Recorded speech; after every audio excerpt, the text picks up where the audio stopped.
Hi అండి. అందరూ ఎలా ఉన్నారు? ఇంకొక స్వీట్ అయితే రెడీ చేశాను ఈరోజు ఈ సమ్మర్‌కి చల్ల చల్లగా. టేస్ట్ అయితే చాలా బాగా కుదిరింది. మొన్న కస్టర్డ్ చేశానని చెప్పి వీడియో పెట్టాను. అవి కూడా రస్కులతోనే.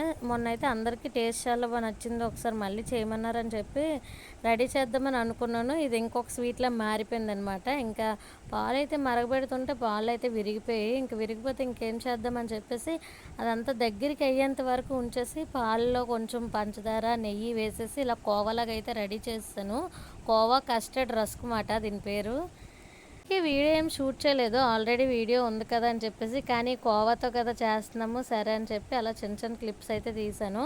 సో దీని ప్రాసెస్ అయితే ఫస్ట్ కోవా చేసి పక్కన పెట్టుకున్న తర్వాత పాలు మరిగించుకొని కొంచెం పాలల్లో 3 స్పూన్స్ కస్టర్డ్ పౌడర్ అయితే కలుపుకొని ఈ మరిగే పాలల్లో వేసుకొని ఇంకా ఈ కన్సిస్టెన్సీలో ఉన్నట్టయితే కలుపుకోవాలి. ఇంకా లాస్ట్లో అయితే 2 స్పూన్స్ బాదం పొడి, 1 స్పూన్ అయితే నెయ్యి వేసేసి ఇంకా స్టవ్ ఆఫ్ చేస్తాను కస్టర్డ్ని. ఇంకా తర్వాత బాక్స్ తీసుకొని అందులో రస్కులు అయితే లైన్గా పేర్చుకొని అందులో కస్టర్డ్ వేసేసాను.